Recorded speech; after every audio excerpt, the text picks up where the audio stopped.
C'est un sentiment partagé par beaucoup de gens aujourd'hui. On est dans une période, la période la plus dure là, de cette crise. Bien, d'abord, il y a l'accumulation. C'est notre 5e semaine, mine de rien. 5e semaine, confinement.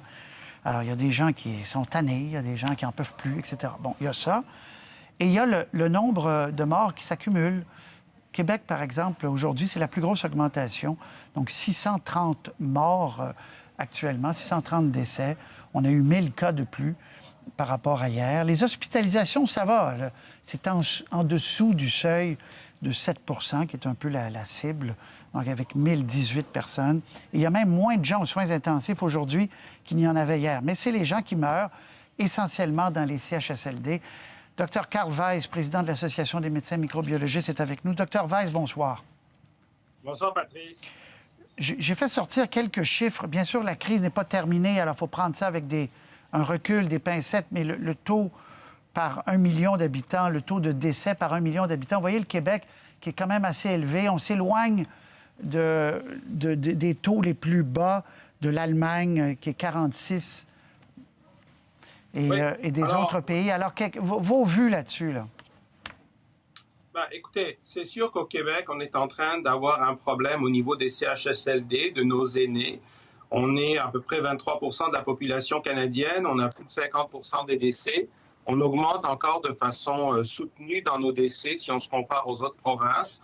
Donc, on a définitivement un problème qui est plus aigu qu'ailleurs. On en a déjà discuté.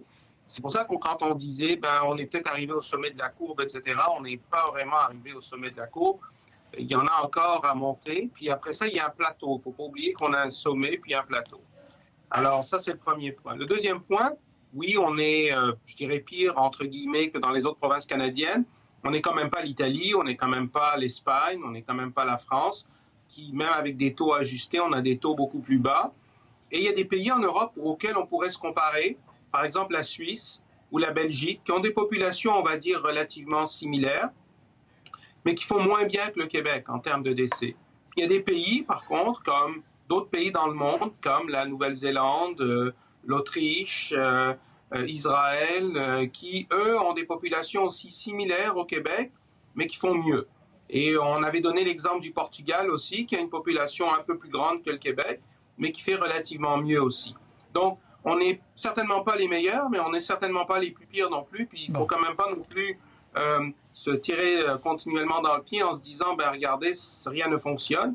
Il y a des choses qui fonctionnent, mais malheureusement, on est pris avec une situation très difficile dans un réseau de centres de soins prolongés, de zones pour les personnes âgées, où on est littéralement sous un tsunami actuellement. Où il y a une densité de population âgée plus grande qu'ailleurs au pays.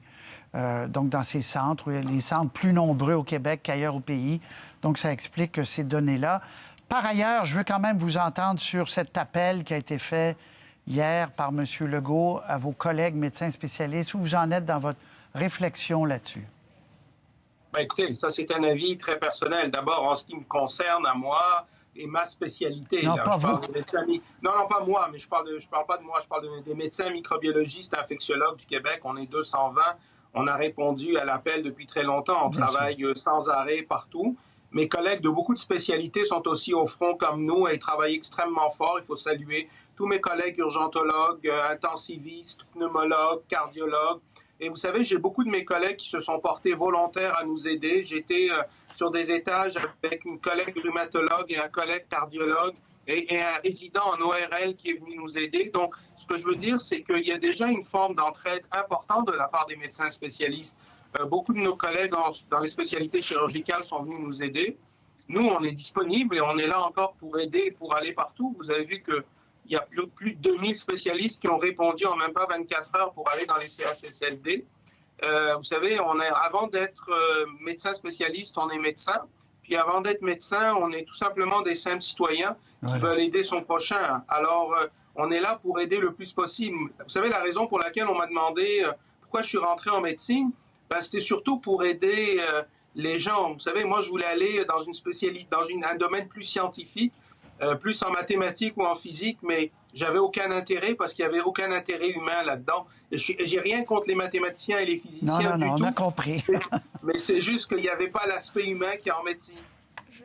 Vous auriez pu me dire aussi que vous auriez pu être historien parce que votre goût de l'histoire revient à plusieurs reprises. Je vous pose 2 questions du public, Dr. Weiss. Je vais essayer de concentrer. Il y en a une qui revient vraiment beaucoup. Et c'est les personnes âgées qui nous écrivent en disant, par exemple, on va prendre cette question. Mon conjoint a 80 ans, j'en ai 73. Nous avons fait l'ascension du volcan Stromboli. Nous pratiquons le vélo, le jogging. Nous ne souffrons d'aucune maladie chronique. En quoi sommes-nous plus à risque que des gens de 50 ans? Il y a beaucoup de gens âgés qui nous écrivent en disant « Arrêtez de nous parler de nous comme si on allait mourir demain. » Il y a des gens très en forme. Est-ce qu'ils... Bon, mais je vous écoute. Ben, écoutez, la première chose, si vous avez réussi à monter le Stromboli à 80 ans, j'espère que je vais être comme vous à votre âge. Donc, en effet, vous êtes certainement en forme et c'est bravo. Mais il n'empêche que plus vous êtes âgé, plus le risque d'avoir des complications, d'aller aux soins intensifs et de mourir augmente. Et on a vu des personnes qui avaient tout simplement l'âge comme un facteur de risque.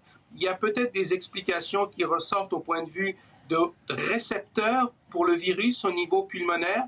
Peut-être qu'il y a certains récepteurs, et c'est une théorie qui commence, qui sont plus nombreux quand on devient plus âgé. Et ça permet donc au virus de s'attacher plus facilement aux cellules dans vos poumons et de créer des problèmes plus importants. Il y a aussi cet aspect de l'immunité. Plus on est âgé, moins notre système immunitaire est prêt à apprendre des nouveautés et donc d'adaptation, d'adaptabilité. Donc c'est tout simplement une question de risque. Alors écoutez, oui, je sais que ça peut être plate de rester en confinement à 80 ans, mais on veut vous garder en santé longtemps pour que vous puissiez monter le Stromboli à 85 ans. Voilà, c'est bien dit. On a beaucoup parlé, question 2, des personnes asymptomatiques, mais développent-elles des anticorps quand même? Oui, bien sûr. Ça ne veut pas dire que parce que vous êtes asymptomatique, que vous n'allez pas avoir d'anticorps. Tout à fait. Vous allez développer des anticorps comme si vous aviez été malade. Donc, le fait d'avoir été en contact avec le virus va vous mettre... Et c'est comme ça que lorsqu'on aura des tests sérologiques, ça va devenir très utile pour savoir qui a fait l'infection dans une population sans avoir été malade. Bon, la question numéro 4, elle revient. Désolé si je vous l'ai déjà posée, docteur, mais avec l'arrivée du beau temps et de la chaleur, quels sont les risques de contamination dans les points d'eau naturels ou les piscines, etc.? Ben, dans la piscine et dans l'eau, ce n'est pas vraiment un problème, ce n'est pas une transmission. La question, c'est que si vous êtes tout seul à la piscine, il n'y aura aucun problème. C'est les gens autour de vous qui risquent de vous contaminer. Donc, l'eau n'est pas un vecteur de transmission de ce virus-là, mais de s'assembler autour de points d'eau, ça pourrait devenir un problème. Voilà, donc, mais c'est pas l'eau. Non, pas de problème à aller faire du kayak sur votre lac tout seul, là, et si c'est votre lac, ou d'aller dans votre piscine si vous êtes tout seul. Mais il ne faut pas que vous alliez dans une piscine municipale, là où il y aurait beaucoup de monde.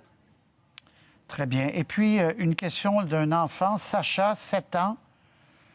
Notre système peut-il lutter, demande-t-il, contre 2 virus différents en même temps? Alors, la réponse simple, c'est oui, même contre plus de 2 virus. Il faut savoir que notre système, tous les jours, il lutte en termes d'immunité contre toutes sortes de choses qui sont dans notre environnement. Tous les jours, tous les humains sur la Terre, on va être en contact avec toutes sortes de virus, toutes sortes de microbes, toutes sortes de bactéries, toutes sortes d'allergènes, vous savez, des pollens et tout ça. Et notre système immunitaire va pouvoir s'adapter à tous ces ennemis en même temps. Donc oui, notre système immunitaire est capable de lutter contre 2 virus en même temps. La seule chose qu'il faut savoir, c'est que souvent, lorsqu'on a 2 virus qui essaient de nous infecter, il va y avoir une compétition un peu des fois entre eux pour savoir qui va avoir la priorité d'infecter, si vous voulez, l'autre, en quelque sorte. Docteur Weiss, merci beaucoup. Bonne soirée. Continuez votre travail extraordinaire à l'hôpital. On se reparle. Merci. OK. Bonne soirée, Patrice. Au revoir. Au revoir.